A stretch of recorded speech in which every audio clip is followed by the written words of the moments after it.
का मैं तो नाम ले पाऊं तो माफी चाहता हूं।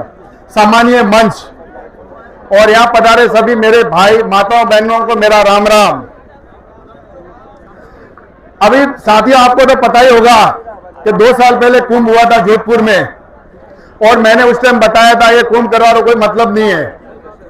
उस टाइम मैंने एक ही आदमी था जो मैंने बोला था कि आप जो ये कुंभ किया इतनी भीड़ की इसका फायदा क्या।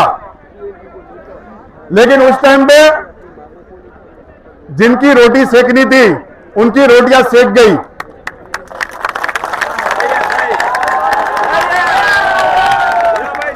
और आप लोग को उस टाइम यूज किया, आपको वापरा।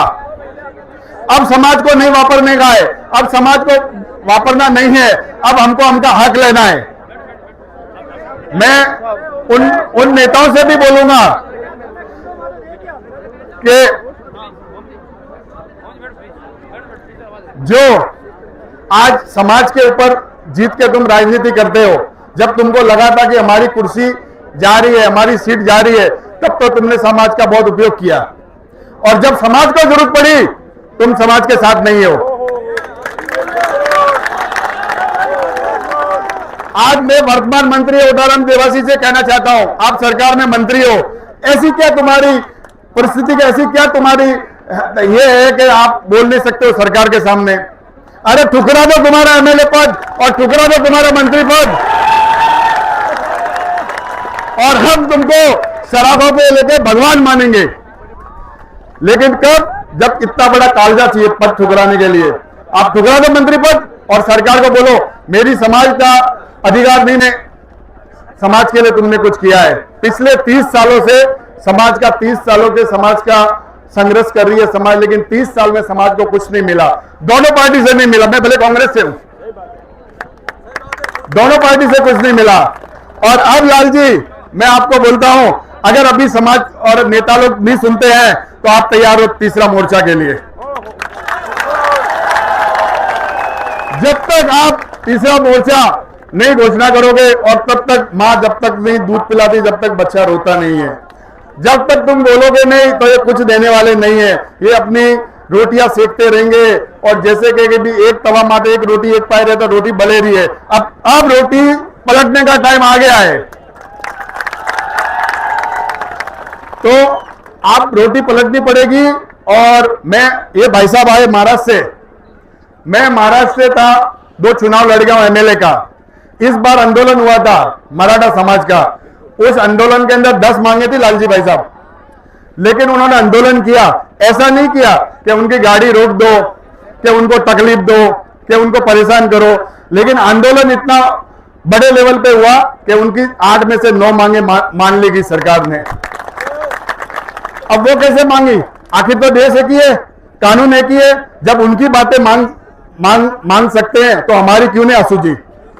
लेकिन फिर बोलता हूं, नेतृत्व तो कमजोर है, विपक्ष भी कमजोर है और सत्ता पक्ष भी कमजोर है। हमने तुम्हारे को जिताया, हमने तुम्हारे पे हर जगह तुमने हमारे को आवाज दी, हम तैयार हुआ। आज भी कोई बिगड़ा नहीं है, अभी भी कोई बिगड़ा नहीं, तुम हमारे भाई हो। आज भी अगर तुम इस डीएनटी धरना प्रदर्शन को आप समर्थन करो तो आज भी हम तुमको पलकों पे बिठाएंगे, आज भी कोई बिगड़ा नहीं है। लेकिन अगर इस बार अगर तुमने साथ नहीं दिया समाज का, तो समाज जाग गई है, आने वाला युवा जाग चुका है। अब ये रील वील इंस्टा फिंस्टा चलने वाला नहीं है, धरातल पे जो काम होगा वही दिखेगा। और इस बार अगर आप नहीं समाज का साथ दिया तो आने वाले 3 साल के बाद भूल जाना, समाज आपके साथ नहीं रहेगी। और भाई साहब आप जितने भी पंडाल में आए हो, ये संकल्प लेके जाओ। लास्ट टाइम जो बोला था ना सांडेसर महादेव में कि महादेव जी फूटे नहीं रहे, इस बार आप संकल्प लेके जाओ। अगर समाज का बच्चा और समाज का युवा का साथ नहीं देती है समाज, तो थोड़े महादेव जी फूटिए, थे 7 बंदे जो बनाते रहो। जो समाज का नहीं, जो समाज का नहीं वो किसी का नहीं। आज 30 साल हो गए, 30 साल में क्या दिया है? और जब भी देखो तो हमारे को मंच पे 5 स्कूल गिनाते हैं। अरे वो स्कूल देती ना, वो स्कूल देती। अरे भाई साहब इतनी बड़ी समाज है, खाली 4-5 स्कूलों में हम सीमित रह जाएंगे, और बाकी समाज करोड़ों का, हजारों करोड़ों का फंड लेके जा रही है। कौन सा फंड दिया है? गुमटू समाज ने आज 500,000 करोड़ का एक बोर्ड बनाया है कि कोई भी जरूरत पड़े इनकी पढ़ाई की, इनकी, तो ये इनमें से आप वापरो। आज तक हुआ है तो होने वाला भी नहीं है आगे। लेकिन लालजी भाई आप फिक्र मत करो, आपने जो काम किया है ना, वास्तव में नाम मेरा हीरा है, सच्चा हीरा आप हो। पिछले 2 दिन पहले मैं मुंबई में था, सामुंडसुरी का एक गांव था, वहां का एक सुतार मेरा रमेश जी सुतार मुझे बोलता भाई साहब ये लालजी राय का कौन है? मतलब क्यों, क्या हुआ? भाई साहब क्या करंट में एक आदमी की डेथ हो गई, 1 दिन के अंदर उन्होंने 35 लाख रुपए दिला दिया, धरने पे जाके बैठे थे। तो आज तक लालजी भाई रबारी को एक लाफा मारते थे ना, पीछे पूछने जाने वाला कोई नहीं था। लेकिन आज रबारी और मां धनी पैदा हुआ लालजी राय का। आपने लालजी भाई बहुत बहुत धन्यवाद है, आप जिस तरह से काम कर रहे हो, धन्यवाद है आपके माता पिता ने। आने वाला जो पीढ़ी आपको जिंदगी भर याद रखेगा। आप ऐसे आशीर्वाद रखो समाज के ऊपर, और जहां हमारी जरूरत पड़ेगी तन मन धन से हम आपके लिए तैयार है।